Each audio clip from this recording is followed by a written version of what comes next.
सीता का रूप बनाया। शंकर जी ने पूछा तो भय के मारे वो बोल गई। शंकर जी ने उस दुख को मिटाया, एक दुख को मिटाया, दो दुख को मिटाया, तीसरा दुख आ गया। कल मैं आपसे निवेदन ये कर रहा था, संसार में रहोगे तो दुख आएंगे ही, एक मिटाओगे तो दूसरा तैयार है। पेट का दर्द ठीक होगा तो सिर में दर्द हो जाएगा, वो बीमारी ठीक होगी तो वो हो जाएगी। तो एक आदमी मेरे से पूछ रहा था, कोई मंत्र ऐसा नहीं है कि जिससे सब बीमारी ठीक हो जाए? मैंने कहा वो एक मंत्र है। क्या? वो बोले राम नाम सत्य। फिर आप ईमानदारी से बोलो, कोई बीमारी रहेगी? फिर तो दर्द भी नहीं होता साहब, कोई जला दो चाहे रस्सी से बांध दो, उसको कोई दर्द नहीं हो, तो ब्रह्म हो जाता। मैंने अपने गुरुजी महाराज के सामने ऐसे कहा कि सारे दुख तो हमको जन्म लिया है तो भोगने ही पड़ेंगे। रामायण में लिखा, जन्मत मरत दुसह दुख होई। जन्मने में और मरने में बहुत ज्यादा कष्ट होता है। तो तीसरा दुख आ गया कि सती बहुत पवित्र है, और गीता में लिखा पवित्र वस्तु का त्याग न करे। ध्यान देना, परम पुनीतन जाई तजी, सती परम पवित्र है, उसका त्याग नहीं करना चाहिए। लेकिन किए प्रेम बड़ पाप, प्रेम करने से पाप लगेगा। हम अपनी भाषा में नहीं कहते इधर पड़े कुआ इधर पड़े खाई। प्रेम करें तो भी आफत है, महा किए प्रेम बड़ पाप, बड़ा पाप, और त्याग करना भी ठीक नहीं है। तो क्या करें? तीसरा कोई उपाय? तो लिखा है, प्रगटन कहत महेश कछु। भोलेनाथ कुछ बोलकर नहीं कहते, तो उसका परिणाम क्या हुआ जानते हैं? हृदय अधिक संताप, शिव के मन में अधिक संताप हो गया। ये तो शिव साहब सह गए, जीव तो जल जाएगा, मर जाएगा साहब। इसलिए मैं अपने आसपास के लोग जब मेरे पास बैठते हैं तो मैं कहा करता हूं कि अपना दुख किसी के सामने बोला करो, भीतर की भाप निकाला करो। कई लोग मेरे से कहते हैं थारे करना आओ जो भाप निकल जाए। ठीक है, निकालो। कुकर में यदि वो सीटी न और भाप भर जाए तो जानते हो,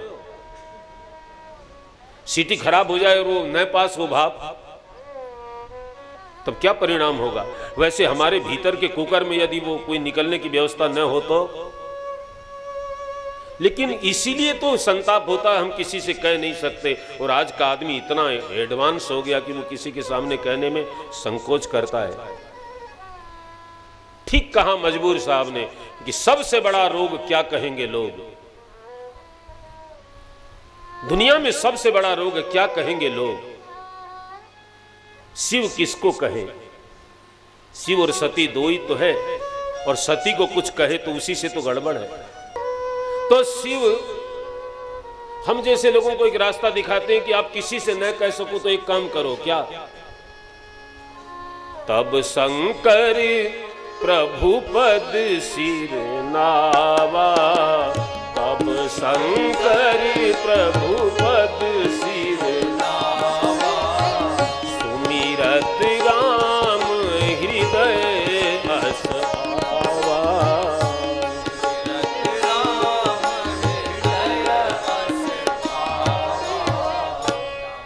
भगवान शंकर ने भगवान राम के चरणों में प्रणाम किया। अब राम तो है नहीं वहां, लेकिन यही तो शिव हमको समझाते हैं, भगवान सब जगह है। उनके चरणों में आप जहां हो वहीं से प्रणाम करना सीखें और उनका सुमिरन किया। भगवान का नाम सुमिरन करो और उनको सिर झुकाओ साहब, आधा दुख तो आपका अभी मिट जाएगा। अभी मुझे बहुत बढ़िया लगती है, पता नहीं किसने लिखा है भजन, ये लाइन तो मुझे बहुत बढ़िया लगती है साहब। जो थोड़ा झुकना सीख जाता ना, एक कवि ने लिखा है, सलीके से जो सर झुकाना सीख जाएगा। एक गधा साहब किसी को कोई प्रणाम करे तो उसका जी हरा हो जाए। और कई लोग महाराज प्रणाम, ऐसे के साहब बटको भर गए। हाँ, यहाँ आपके हिंदू मोटर की बात में मायरा कर रहा था, तो हमारे कलाकारों में एक बहुत हमारे से प्रेम रखते, वो आए तो हम कमरे में पूजा करते, शंभू जी प्रणाम। मैंने कहा प्रणाम तो बुरो ही है। तो साहब सलीके से जो सर झुकाना सीख जाएगा, सलीके से जो सर झुकाना सीख जाएगा, गमों का बोझ कंधे पर उठाना सीख जाएगा। आज लोग मर रहे हैं गम के मारे, दुख के मारे, वो थोड़ा झुकना सीखना प्यारे। मुझे बहुत मजा आता है।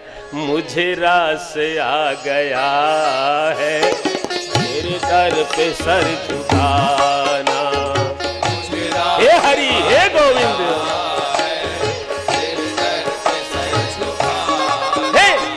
मुझे रास आ गया है तेरे दर पे सर झुकाना। बोलो बोलो,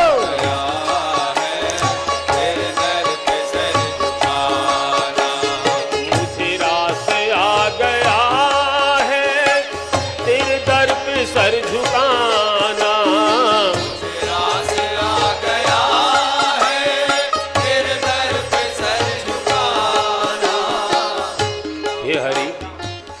मुझे रास आ गया। साहब गोपियों के साथ रास किया वो तो किसने देखा है, लेकिन कोई चीज हमको अच्छी लगे तो कहे रास आ गई, रास आ गई, और उसमें मेरा भी फायदा हो गया, तुम्हारा भी फायदा हो गया। भगवान बोले दोनों को कैसे हुआ? भगवान सुनो, आपको भी फायदा होगा क्या?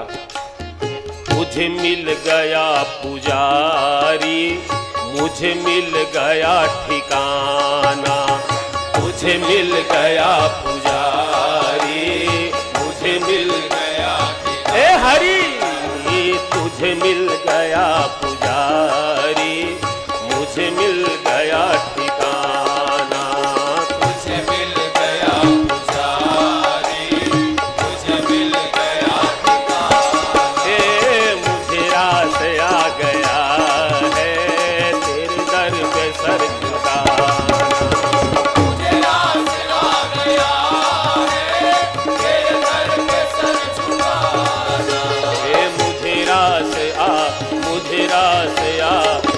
रास आ गया।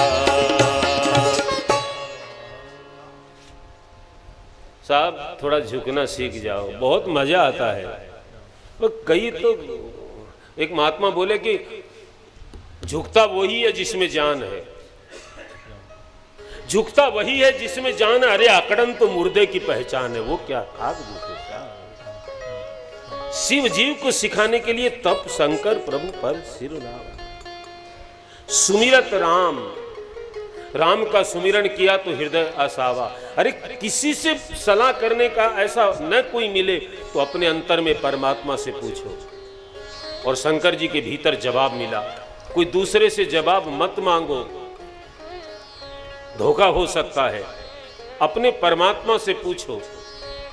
तो शिव को जवाब मिला, एहि तन सती भेंट मोहि नाही, शिव संकल्प कीन मन माही। जिस शरीर से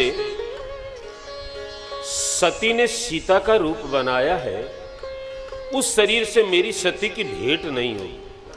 मन में संकल्प किया, सती का त्याग कर दिया, देवताओं ने जय जयकार किया। सती ने पूछा आपने क्या प्रतिज्ञा की है? शिवजी बताते नहीं। देखो सच और झूठ की भी बात जहां तक ये है, कोई ऐसी बात है कि किसी को बताने से उसको दुख होगा तो न बताओ। फिर भगवान शंकर कैलाश में जाकर बैठ गए, सती से बातचीत बंद कर दी। सती समझ तो गई कि मेरा त्याग कर दिया। तो शिव सोचने लगे अब ये सती से मैं नहीं बोलूंगा तो इसको कष्ट होगा, तो क्या करें? समाधिस्थ हो गए। शिवोहम शिवोहम सच्चिदानंदोहम,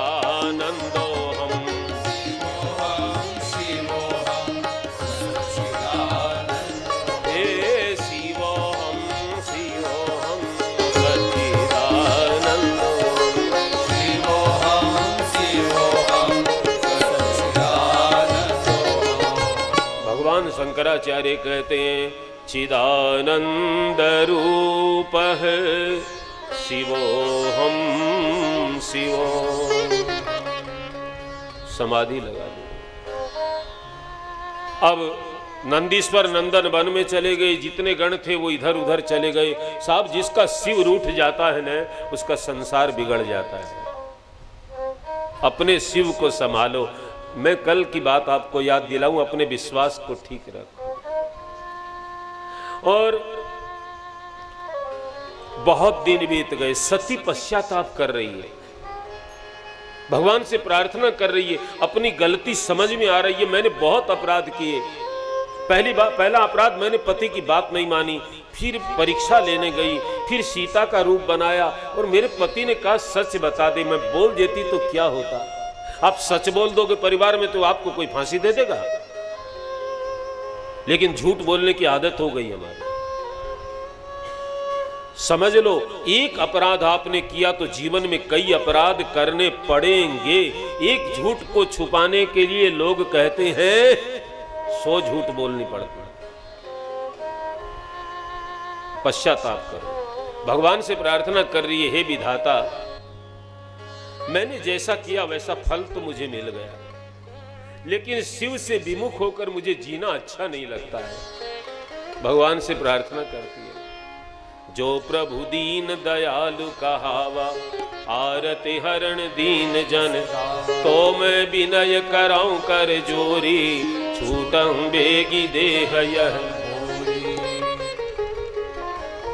हे ईश्वर, मेरा शरीर छूट जाए। सती प्रार्थना करना, थोड़ा सा बढ़ा दो, थोड़ा सा। तो मेरे भाई बहन, जब रास्ते जीवन के सब बंद हो जाते हैं तो आदमी मरना ही तो चाहता है। एक कवि ने ठीक ही तो लिखा है, तुझसे शिकवा किया नहीं जाता, मौत दे दे जिया नहीं जाता, तुझसे शिकवा किया नहीं जाता। आदमी हार जाता तब मौत मांगता, मरना किसी को अच्छा नहीं लगता, लेकिन मरता क्या नहीं। तो अंतर में बैठे परमात्मा ने शिव को प्रेरणा की, देखो आत्महत्या करना बहुत बड़ा पाप है। राम कथा जीना तो सिखाती है, लेकिन मरना भी सिखाती है। यदि जीने से, मारवाड़ी भाषा में कहे मेरो तो जीने से जी बरगो भी हिंदी होगी, कई कहे मैं तो जीने से दापगो। तो भगवान से प्रार्थना करो, जीवन अपना वापस ले ले, जीवन देने वाले ओ दुनिया के रखवाले, उसी को कहो। सती ने कहा और सुनाई हो गई। बीते संवत सहस सतासी, बीते संवत सहस सतासी, तजी समाधि शंभु अविनाशी, तजी समाधि शंभु अविनाशी, तजी समाधि शंभु अविनाशी। बोलिए शंकर भगवान की, राम नाम शिव सुमिरन लागे, राम नाम शिव सुमिरन लागे, जानेऊ सती जगत पति जागे, जानेऊ सती जगत पति जागे, जानेऊ सती जगत पति जागे। 87,000 वर्ष बीते। तो अविनाशी, क्या तुलसीदास जी ने ग्रंथ लिखा था। 87 वर्ष तक पानी नहीं पिया, 87,000 वर्ष, सम्मत सहस। तो कोई किस मन में शंका हो जाए कि रोटी नहीं खाई, पानी नहीं पिया तो मरे क्यों नहीं? बोले अविनाशी, उनका नाश थोड़ी होता है।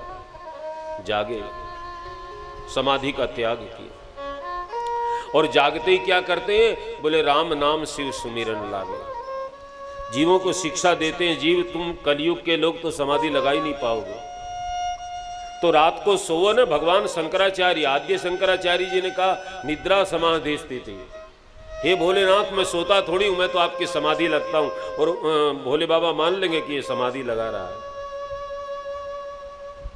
तो आप 6-7 घंटे की समाधि लगाते हो, उसको जब उसको त्याग करके उठो तो क्या करना चाहिए? राम नाम, कृष्ण नाम, शिव नाम, जो नाम आपको अच्छा लगे प्रातः स्मरण, उठते ही भगवान का नाम स्मरण करो। कई लोग तो हाय हाय करते ही सोते हैं और सुबह उठते हैं तब हाय हाय करते हैं। अरे चाय चाय करते हैं, चाय में देरी हो तो हाय हाय करते हैं। चाय पीना मना नहीं करता मैं आपको साहब, मैं भी पीता हूँ, हाँ चिंता मत करो, आप भी पियो, हाँ मैं पीता हूँ, आपको सबको बता दूँ, आप तो जानते होंगे, छिपाने का नहीं अब सबको। मैं लक्ष्मणगढ़ राजस्थान में कथा कर रहा था तो सुबह करीब मैं जब प्राणायाम से निवृत्त हुआ तो महाराज चाय बना रहा था, तो उसी में उनके परिवार का भी कोई आदमी, कलकत्ते के ही सब लोग गए थे वहाँ कथा में, तो वो आजकल तो एक वो पता नहीं क्या फैशन हो गई, चौके में पता लग जाता, हाँ तो एक आदमी आया, ओहो चाय बन रही है, अच्छा, वो देखा मेरे को भी प्रसाद मिला, ओ गुरुजी बिना नहाए पीवे के? तो वो जो बना रहा था बोले नहीं गुरुजी अभी उठे हैं, पाठ कर लिए हैं, सब कुछ, नहाए तो नहीं है लेकिन वैसे।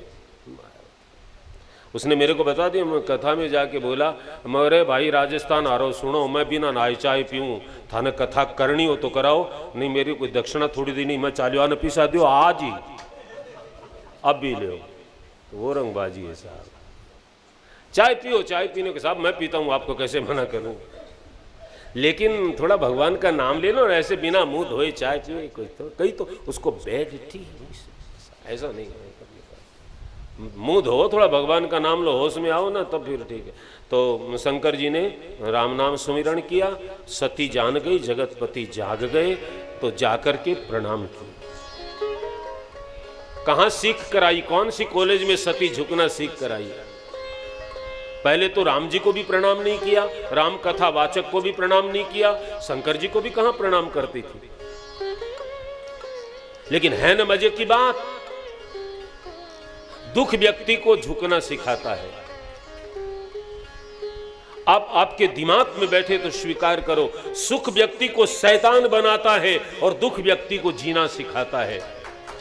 जितने महापुरुष हुए हैं, ऊंचाई को जिन्होंने छुई है वो दुख से उठे, वो तब किसी दूसरे का भला कर पाते हैं जो स्वयं दुखों में, जो पैदा हुआ उसने सुख देखा है, वो खाक संसार का क्या अपना भला नहीं कर सकेगा। सती झुकना। और यहां बड़ा अच्छा लिखा है, जाई सती पद बंदन कीना तो सन्मुख शंकर आसन दीना, सामने आसन दिया गया। हमारे सनातन धर्म में किसको किधर बैठना चाहिए ये निर्धारण किया है। पत्नी बाएं में बैठती है, लेकिन जब कोई देव कार्य पूजा पाठ होते हैं तो पत्नी को दाहिने में बैठा है। अब ये उसमें शास्त्र की वो है साहब, बाएं में ही पत्नी को क्यों बैठाते हैं? कोई तर्क करने लगा तो हम कहाँ यूपी में कथा कर रहे थे, बहुत पहले की बात है, तो हमने कहा भाई वो जनेऊ होती है वो बाएं कंधे पर होती है, और पुराने ज़माने में जो पॉकेट होते थे प्राय, आजकल तो यहाँ भी पॉकेट यहाँ भी पॉकेट, पता नहीं कितने, लेकिन पहले जितने हमारे ज़माने में पॉकेट केवल बाएं। इसका मतलब हार्ट से ज़्यादा उसको इसीलिए तो रोना पड़ रहा था। तो मैंने कहा नहीं नहीं ऐसा नहीं है। और सुनो बहुत मजे की बात, ये जो गाड़ी चलाते हैं उनको अपने बाएं चलाने का सिखाया जाए, अपने से बाएं रखो गाड़ी, दाहिने नहीं ले जाओ, नहीं एक्सीडेंट होने का चांस है। तो पत्नी को बाएं रखा है, उसको अपने हार्ट में हृदय में जगह दी है, इसलिए उसको बाएं। लेकिन जब वो पत्नी धर्मपत्नी हो जाती तो वो पति को जगह देती है कि मेरे हृदय का काम ये है, मैं धर्मपत्नी हूं, तू धर्म में लग, इसलिए उस दाहिने आई। मैं तो बहुत बार बोला हूं कि जो अपने पति को पतन से बचाए उसी का नाम धर्म पत्नी है। आजकल तो जानती भी नहीं बेचारी, पढ़ी लिखी क्या खा। तो सती प्रणाम करती है, शंकर जी ने सामने आसन दिया। सामने आसन माँ का होता है, माँ बच्चे को सामने ऐसे खिलाती है, पत्नी बाएं, कभी विशेष कार्य में दाहिने। लेकिन आजकल तो ये कथा मेरे को क्या क्या रंग दिखाए पता नहीं। ये पति पत्नी दोनों मिलकर आरती करते कब से शुरू हुआ? जब मैं रामदेव जी का गाता था तब तो नहीं होता था। ये करीब करीब मैं सोचता हूँ 20 साल से ज्यादा हुआ दोनों साथ ऐसे। और मैं जयगांव में कथा कर रहा, वहां तो हद हो गया। यहाँ सामने खड़े, इधर पति खड़ा है और इधर पत्नी खड़ी और बीच में थाली है। तो पत्नी पति की आरती कर रही और पति ऐसे आमने सामने पकड़ा है दोनों ने, और मैं हंस रहा हूं। रामायण जी की आरती थोड़ी कर रहे हैं, वो ऐसे घुमा रहे, दोनों इधर खड़े, दोनों दोनों ऐसे। मैं बोला चतुर्भुज नारायण की जय। किसको कहां बैठना चाहिए? अरे साहब, अपने राजस्थान के पूरी पीठाधीश्वर ब्रह्मलीन महाराज जगत गुरु शंकराचार्य, उन्होंने कहा किधर बैठने से क्या होता, तुम्हारी सांस कौन सी। वो एक विज्ञान है, स्वर विज्ञान। मेरी भी थोड़ी बहुत रुचि बीच में हुई तो मैंने जाना कि आपका काम नहीं पड़ता है तो आपकी सांस कौन सी। अब तो नहीं मैं करता, लेकिन पहले मैं जब यहाँ आता था तो देखता कौन सा सांस चल रहा है, तो उस पाँव को आगे बढ़ाए, ऐसा कुछ उससे लाभ होता है साहब। ये विज्ञान है। मैं आपको फिर कभी शांति से बैठूंगा तो चर्चा। तो सती को सामने बैठाया। सती समझ गई कि मेरा त्याग हो गया है, दुखी हो गई। शिव सती को दुखी नहीं करना चाहते, तो सती का दुख कैसे मिटे? राम कथा सुनाने लगे। है ये कथा राम की, जीव के बड़े काम की।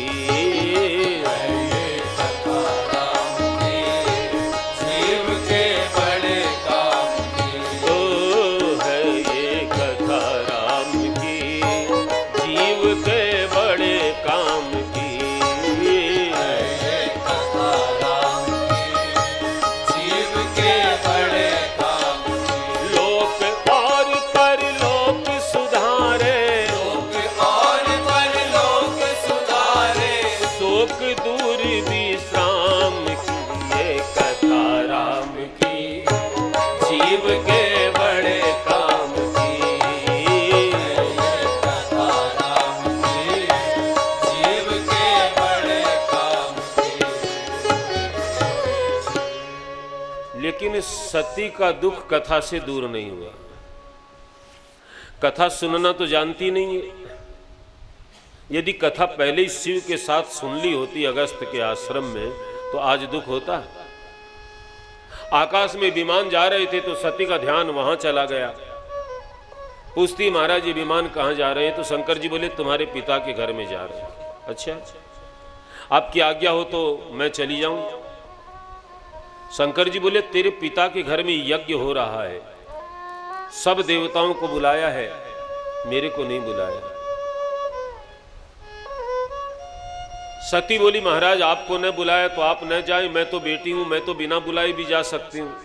शिव बोले जा सकती है। पिता के घर में, गुरु के घर में, मित्र के घर में, स्वामी के घर में कोई मंगलकारी हो तो उसमें वो बुलावा और निमंत्रण नहीं देखना चाहिए, जा सकते। लेकिन शिव सती को समझाते हैं यद्यपि विरोध मान जह कोई, राम जय राम जय जय राम, कहाँ गए कल्याण न होए।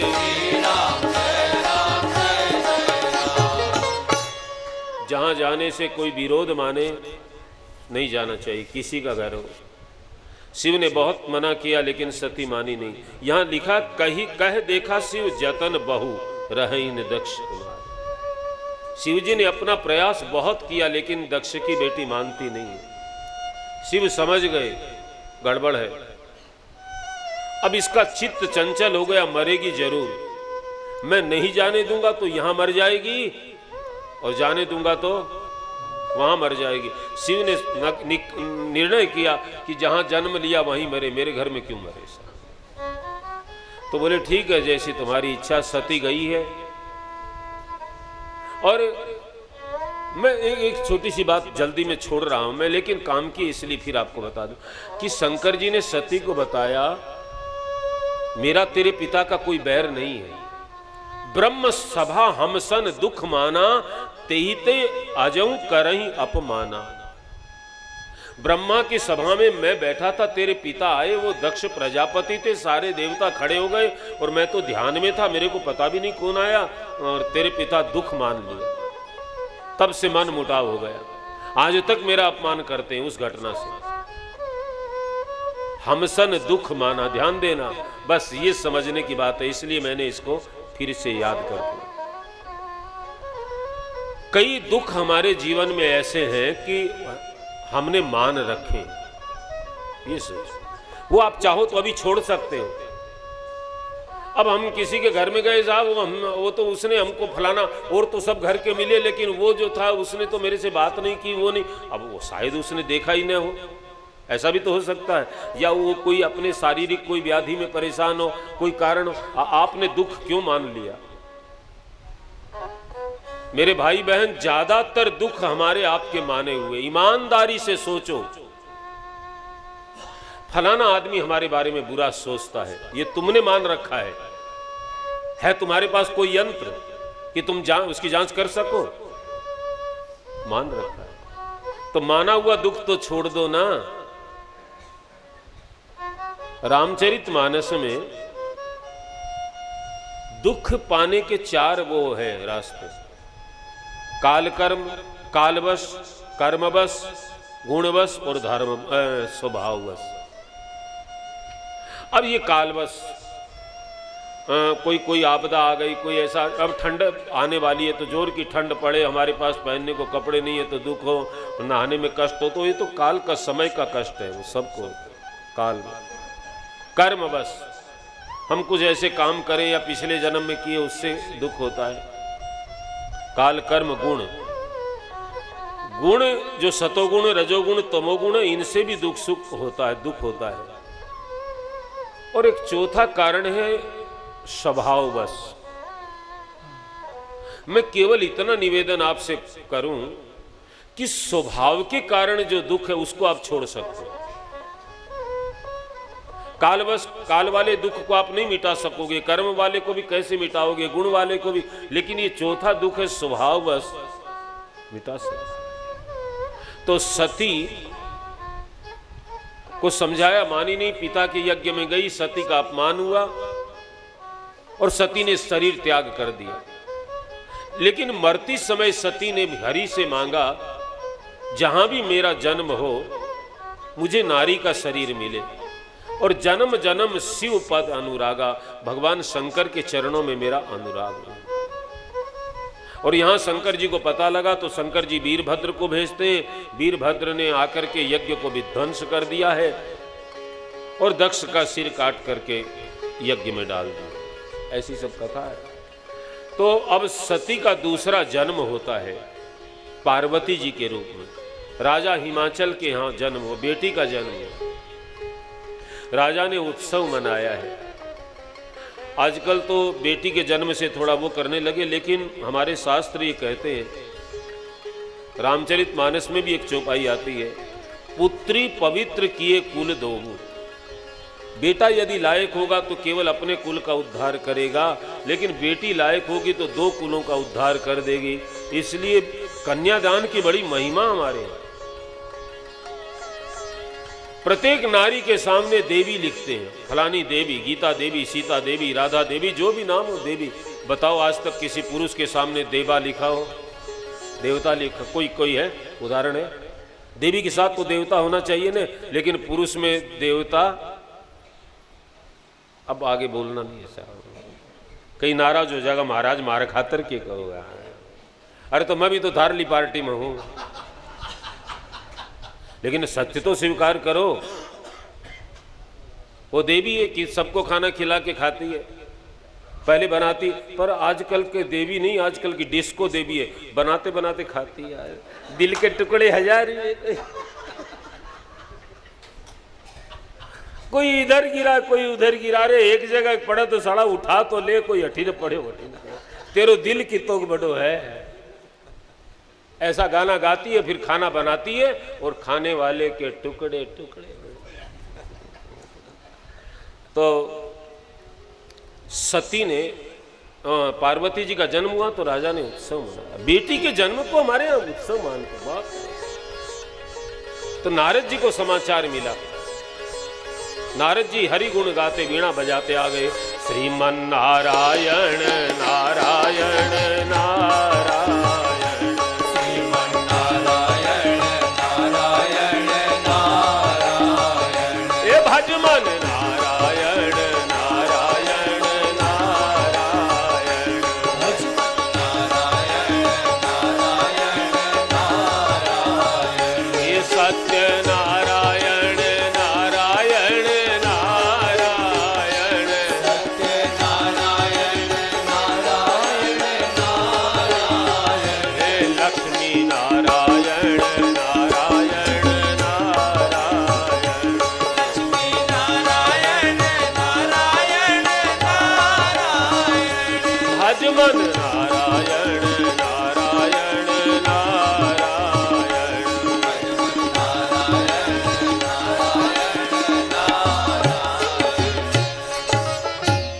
नारद जी आए, राजा ने उनके चरण धोए। ये प्राचीन परंपरा थी, कोई साधु ब्राह्मण हमारे घर में आते तो उनके चरण धोए, फिर उस चरणों के जल को सारे घर में सिंचन किया है। फिर मैना जी आकर के प्रणाम करती है, पार्वती जी की माता जी। उमा बोली मेली मुनि चरना, बेटी को ला करके महात्मा जी के चरणों में। राजा हाथ जोड़ के बोले, त्रिकालज्ञ सर्वज्ञ तुम गति सर्वत्र तुम्हार, कहं सुता के दोष गुण मुनिवर हृदय विचार। बाबा आप सब जानते हैं, त्रिकालज्ञ हैं, सर्वज्ञ हैं, मेरी बेटी के गुण दोष बताओ। नारद जी हाथ देखने, राजन सुता तुम्हारे सकल गुण खानी, ये तुम्हारी बेटी सारे गुणों की खान है। नाम उमा अंबिका भवानी इत्यादि इसके नाम होंगे। जगत की नारियां पतिव्रत धर्म सीखेगी तुम्हारी बेटी, और इसकी सेवा करने से संसार में कोई चीज दुर्लभ नहीं होगी। जो इसका नाम लेगा भवसागर